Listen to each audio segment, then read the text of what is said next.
करें शुरुआत आज के क्वेश्चनों से। चलो देखो,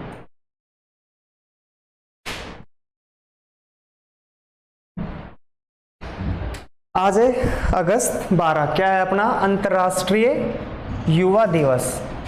अगस्त 12 क्या बनाया जाता है, अंतर्राष्ट्रीय युवा दिवस। एक होता है राष्ट्रीय युवा दिवस जो बनाया जाता है 12 जनवरी को स्वामी विवेकानंद जी के जन्म दिवस के अवसर पर, लेकिन यह है अंतर्राष्ट्रीय जन्म दिवस। ये क्यों मनाया जाता है, ये मनाया जाता है जैसे जो यूथ है, युवा है, उनकी आवाज को इंटरनेशनल कम्युनिटी तक डिलीवर करने के लिए, अंतर्राष्ट्रीय समुदाय तक उसकी आवाज को पहुंचाने के लिए, युवाओं को एप्रिशिएट करने के लिए अंतर्राष्ट्रीय युवा दिवस मनाया जाता है। कब मनाया जाता है, अगस्त 12। तो आज कौन सा दिवस है अपना, अंतर्राष्ट्रीय युवा दिवस।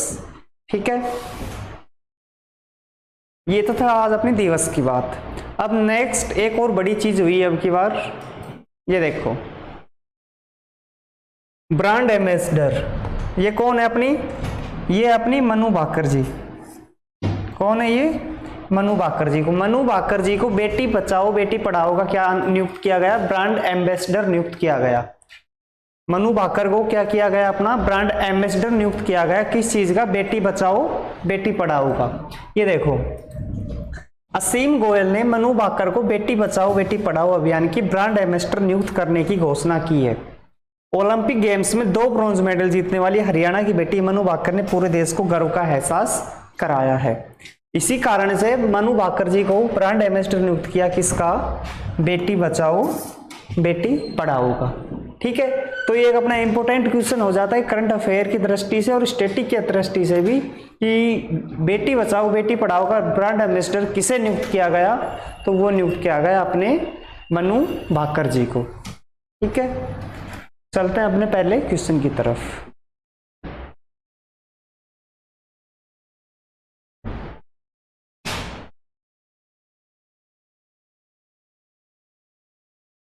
देखो, किसी महिला पहलवान ने पेरिस ओलंपिक्स में गोल्ड मेडल बाउट के दिन अधिक वजन के कारण अयोग्य घोषित किए जाने के बाद कुश्ती से संन्यास ले लिया। ये पूछ रहा है कि एक अपने इंडिया से एक महिला गई थी पैरा ओलंपिक्स 2024 में, वो सेमीफाइनल जीतकर फाइनल में पहुंच गई थी, लेकिन फाइनल में उसको डिस्क्वालीफाई कर दिया गया क्योंकि उसका वजन अधिक था। उसका वजन 50 किलो 100 ग्राम था। 100 ग्राम वजन अधिक होने के कारण उसको क्या कर दिया गया, डिस्क्वालीफाई कर दिया गया। तो पूछ रहा है कि जिसको डिस्क्वालीफाई किया था उसने अब कुश्ती से क्या ले लिया, संन्यास ले लिया। तो संन्यास लेने किस खिलाड़ी ने लिया, तो वो है अपना विनेश फोगाट जी। विनेश फोगाट ने क्या कर लिया, कुश्ती से संन्यास ले लिया पेरिस ओलंपिक 2024 में डिस्क्वालीफाई होने के बाद। अब देखो एक बार बात कर लेते हैं पेरिस ओलंपिक की।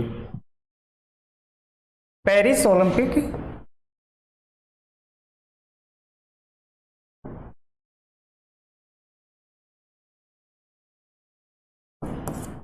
2024 टोटल भारत को कितने मेडल मिले, 6 मेडल। टोटल भारत को कितने मेडल मिले, 6 मेडल मिले। 6th जो मेडल है वो किसको मिला, वो मिला अमन शेरावत को।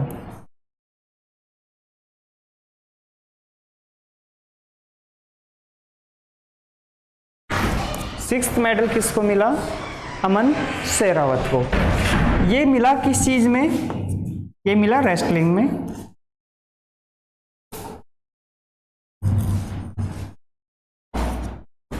ये मिला अपने को रेसलिंग में। ठीक है, फर्स्ट मेडल किसको मिला था पेरिस ओलंपिक में, मनु भाकर को।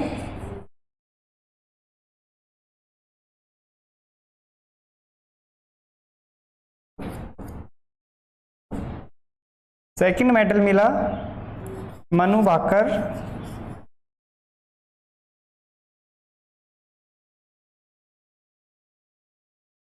प्लस सरबजोत सिंह।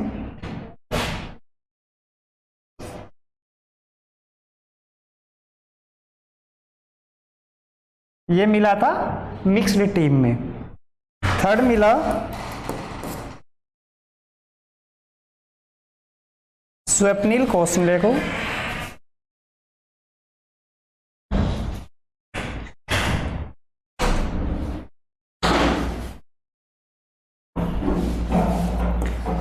फोर्थ मिला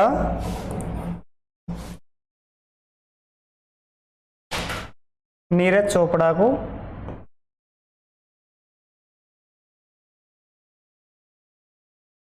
फिफ्थ मिला अपनी इंडिया की हॉकी टीम को।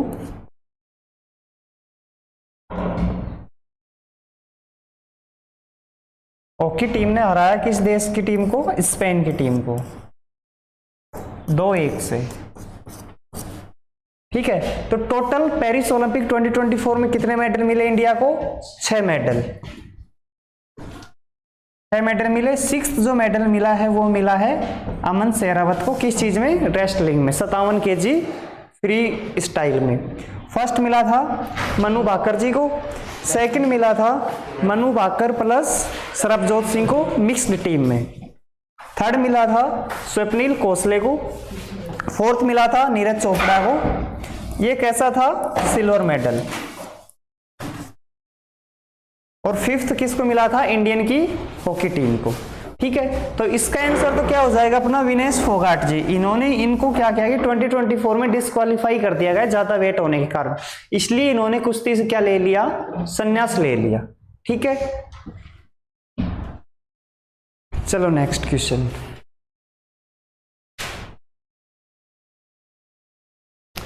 इस्पात मंत्रालय का सचिव किसे नियुक्त किया गया है? ये एसएससी की पॉइंट ऑफ व्यू से इंपोर्टेंट क्वेश्चन है। इसका आंसर तो हो जाएगा संदीप पौंड्रिक।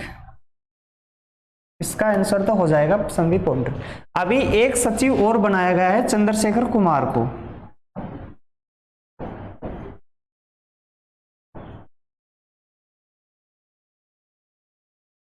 चंद्रशेखर कुमार को इस चीज का सचिव नियुक्त किया गया? इसे किया गया पंचायती राज का सचिव नियुक्त।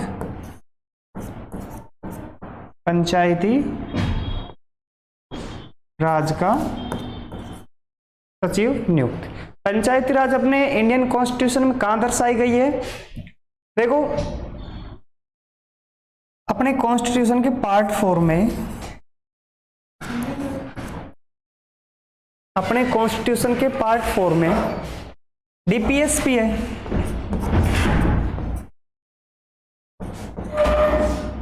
डीपीएसपी आर्टिकल 36 से 51।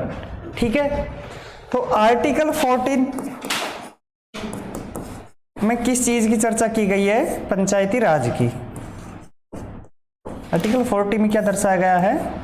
पंचायती राज को। अब जो डीपीएसपी है, इनको आप कोर्ट में चैलेंज नहीं कर सकते हो, इसलिए ये इस पे कोई सख्त कानून नहीं बना सकते। इसलिए पंचायती राज से एक रिलेटेड एक अनुसूची और जोड़ी गई, शेड्यूल नंबर 11। शेड्यूल 11, इसमें पंचायती राज को जोड़ा गया। और कितने सब्जेक्ट जोड़े गए पंचायती राज से रिलेटेड? 29 सब्जेक्ट। ठीक है, तो चंद्रशेखर कुमार को किसका सचिव नियुक्त किया गया? पंचायती राज का। और इस्पात मंत्रालय का सचिव किसे नियुक्त किया गया? संदीप पौंड्रिक को। ठीक है,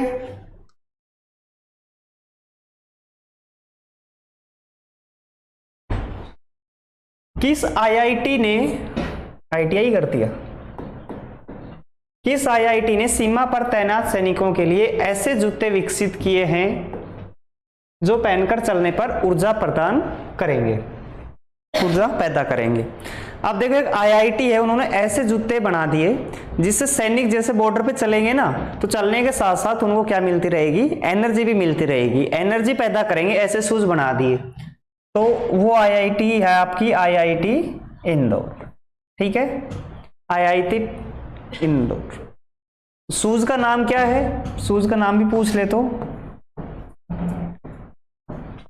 शूज का नाम है टैंग, TENG। ठीक है, टैंग का पूरा नाम भी लिख लो, ट्यूर्बो इलेक्ट्रिक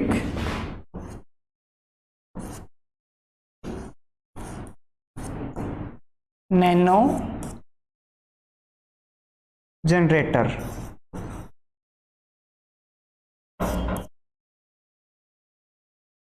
शूज का नाम तो हो जाएगा टैंग। और कौन सी आईआईटी ने इसको बनाया है, वो बनाया है आईआईटी इंदौर ने। अब जैसे कोई भी चीज आर्मी के लिए कोई चीज बनाता है और आर्मी के लिए कुछ चीज डेवलप की जाती है तो क्या डायरेक्ट आर्मी को दे दी जाती है? डायरेक्ट आर्मी उसको नहीं लेती, पहले उस पर क्या होती है, रिसर्च होती है ये चीज सही भी है या नहीं। तो इन शूज के 10 पेयर कहां पहुंचाए गए हैं? DRDO, defence research development organisation. कहां है ये? अपना दिल्ली में। और इसकी स्थापना हुई थी 1950। ठीक है, तो कौन सी आईआईटी ने ऐसे शूज विकसित किए जो आर्मी के जवान पहन के चलेंगे तो एनर्जी प्रोड्यूस करेंगे? आईआईटी इंदौर। शूज का नाम क्या है? टैंग। ठीक है, और कितने पेयर डीआरडीओ को भिजवाए गए? 10 पेयर। ठीक है,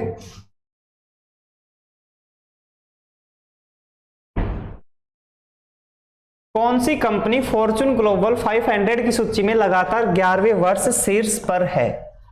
आप देखो, एक फॉर्च्यून जो है वो कंपनियों की लिस्ट जारी करता है इंटरनेशनल लेवल पे, तो कौन सी कंपनी ने उस लिस्ट को टॉप किया है? वो है वॉलमार्ट। ठीक है, वॉलमार्ट ने उसको टॉप कर लिया है। अगर इसी दृष्टि में इंडिया की तरफ से देखा, अगर क्वेश्चन ऐसे होता कि ऐसी कौन सी इंडियन कंपनी जिसने फॉर्च्यून ग्लोबल 500 की सूची में इंडिया में टॉप किया है, तो वो कौन सी हो जाती? रिलायंस इंडस्ट्रीज। रिलायंस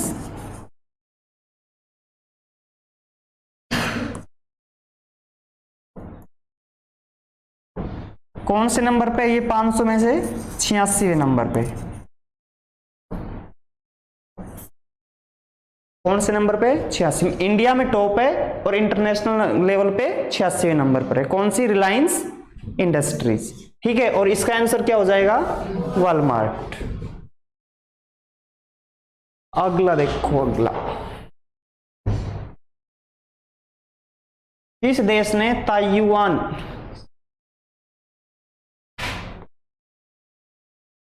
ये दो नाम देखो एक बार, कौन से देश से मिलते जुलते नाम है ये? तो इसका आंसर क्या हो जाएगा? चीन। ठीक है, किस देश ने ताइवान सैटेलाइट लॉन्च सेंटर से लॉन्च किए गए मार्च 6 कैरियर रॉकेट के जरिए 18 क्यानफान उपग्रहों को पूर्व निर्धारित कक्षाओं में सफलतापूर्वक भेजा है? नहीं समझ में आया, लेकिन आंसर क्या हो जाएगा इसका? चीन। चीन ने क्या किया है कि एक सैटेलाइट भेजा है, उसका नाम क्या है? मार्च 6 कैरियर। सैटेलाइट का नाम तो क्यानफान है, लेकिन जो इस रॉकेट से भेजा है उसका नाम है मार्च 6 कैरियर। उसको पूर्व निर्धारित कक्षाओं में सफलतापूर्वक उन्होंने प्रक्षेपित कर दिया है।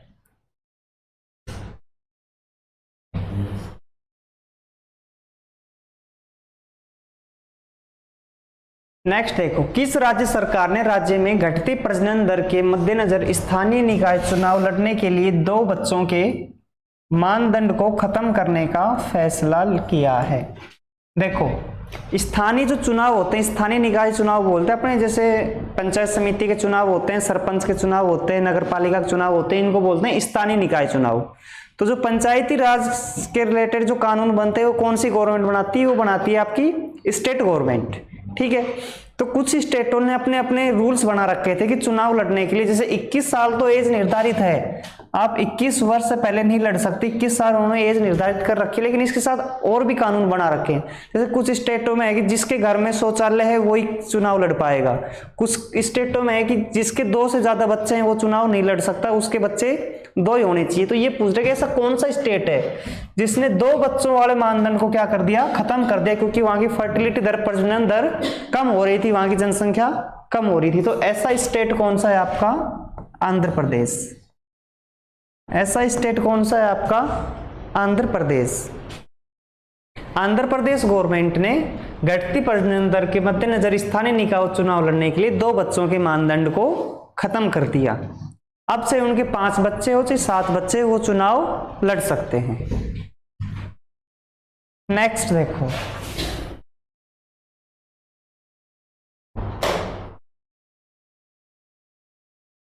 रिसेंटली भारतीय सेना ने लद्दाख में कौन सा एक रणनीतिक सैन्य अभ्यास आयोजित किया जो उच्च ऊंचाई वाले युद्ध और संचालन पर केंद्रित था।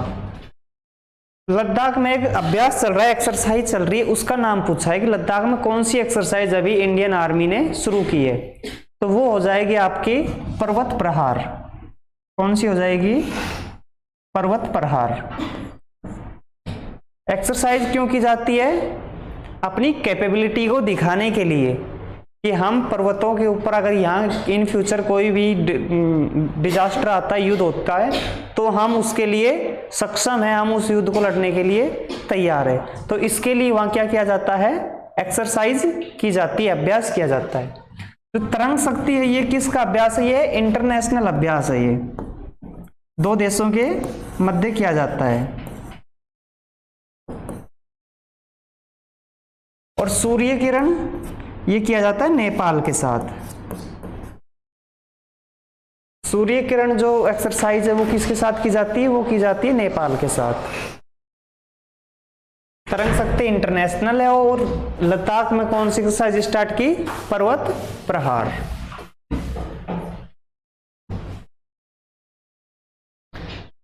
पेरिस ओलंपिक 2024 में भाला फेंक में स्वर्ण पदक किसने जीता? बताओ बताओ। अरशद नदीम ने। कहाँ के रहने वाले हैं ये? पाकिस्तान के। कितना मीटर भाला फेंका इन्होंने? 92.97। और सिल्वर मेडल किसने लिया? नीरज चोपड़ा ने।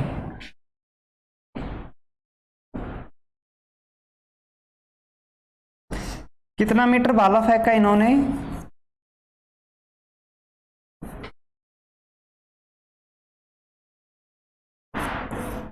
89.45 मीटर।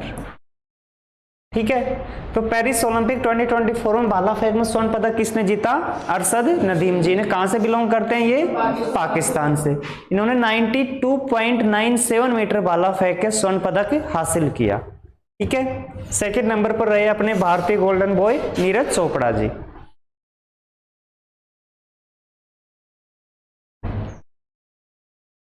नेक्स्ट देखो, पेरिस ओलंपिक 2024 में हॉकी में कांस्य पदक यानी ब्रोंज मेडल जीतने के लिए भारत ने किस टीम को हराया? स्पेन को। स्पेन की जो टीम थी उसको भारत ने हराया। किसने से? 2-1 से।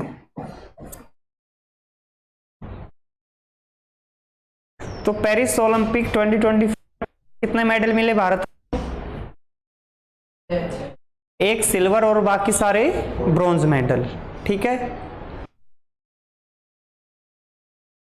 नोट जल्दी। स्पेन।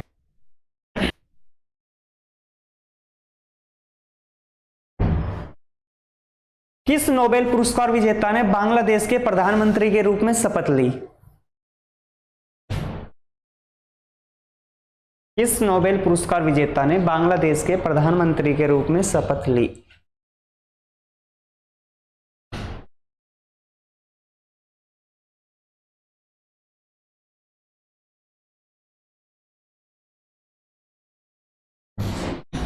इसका आंसर हो जाएगा आपका मोहम्मद यूनुस।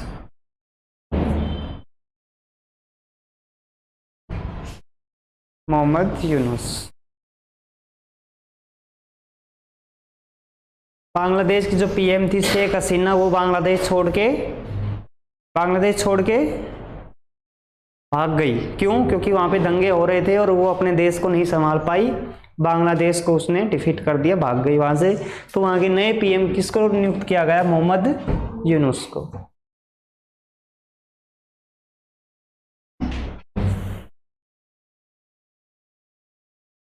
ट्यूनीशिया के नए प्रधानमंत्री के रूप में किसे नियुक्त किया गया? अपॉइंटमेंट से रिलेटेड क्वेश्चनिंग को कर लो। यह है कामिल मदोरी। ट्यूनीशिया के नए पीएम के रूप में कामिल मदोरी को नियुक्त किया गया।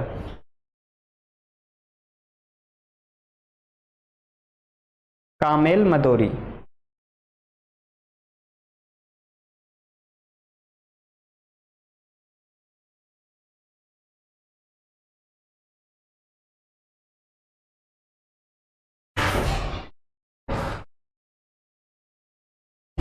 नेक्स्ट देखो, चौथी केवल महिला वॉलीबॉल राष्ट्रीय लीग 2024 में किस टीम ने स्वर्ण पदक जीता? एक केवल महिला वॉलीबॉल लीग होती है, उसमें पूछ रहे 2024 में किस टीम ने वहां पे गोल्ड मेडल जीता? किस टीम ने वहां पे गोल्ड मेडल जीता? तो वो जीता अपने प्यारे भारत ने। चौथी केवल महिला वॉलीबॉल राष्ट्रीय लीग 2024 में कौन सी टीम ने स्वर्ण पदक जीता? तो वो जीता इंडिया की टीम।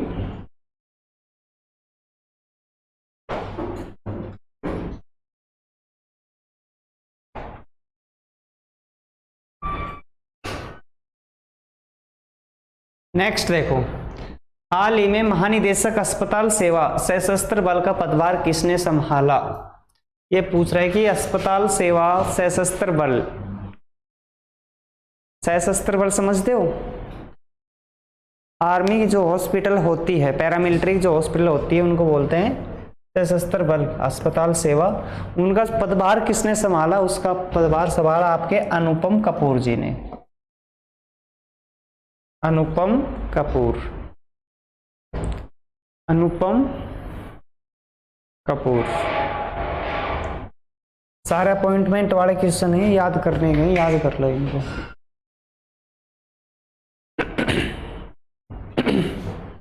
नेक्स्ट देखो, आरबीआई ने लगातार 9वीं बार रेपो रेट में कोई बदलाव नहीं किया है, मौजूदा रेपो रेट क्या है? देखो रेपो रेट क्या होती है, ये आपका आरबीआई है, रिजर्व बैंक ऑफ इंडिया, ठीक है।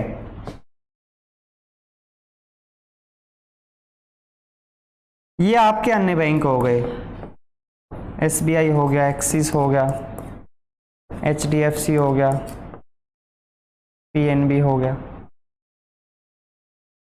आप लोगों का खाता किन में होता है? इन बैंकों में, और इनका अकाउंट किस में होता है?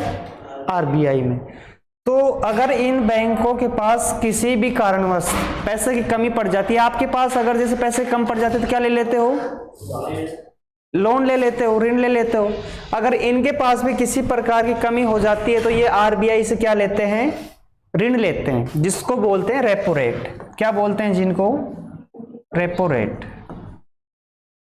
तो ये पूछा कि रेपो रेट क्या है, आरबीआई ने क्या रेपो रेट डिसाइड कर रखी, कितने % ब्याज दर में ये दूसरे बैंकों को ऋण देता है? तो वो होता है 6.50%, ठीक है। अब सपोज करो कि आरबीआई को भी पैसों की जरूरत पड़ गई, तो इसको भी ऋण लेना पड़ेगा अपने बैंकों से। तो ये एसबीआई जैसे ऋण लेना है तो इसको बोलते हैं रिवर्स रेपो रेट। क्या बोलते हैं इसको? Reverse repo rate. ये है 3.5%, ठीक है। तो इसका आंसर तो क्या हो जाएगा? 6.50%। और अगर रिवर्स रेपो रेट पूछे आपसे तो 3.5%, ठीक है। तो आरबीआई का अपना मौजूदा रेपो रेट कितना है? 6.50। नेक्स्ट क्वेश्चन, बेटी बचाओ बेटी पढ़ाओ का ब्रांड एम्बेसडर किसे नियुक्त किया गया? बेटी बचाओ बेटी पढ़ाओ का ब्रांड एम्बेसडर किसे नियुक्त किया गया? इसका आंसर क्या हो जाएगा आपका? मनु भाकर जी को। असीम गोयल जी ने मनु भाकर को बेटी बचाओ बेटी पढ़ाओ का ब्रांड एम्बेसडर नियुक्त किया गया इसके द्वारा, ठीक है। कौन सा डे है आज? कौन सा डे है आज? अंतर्राष्ट्रीय युवा दिवस।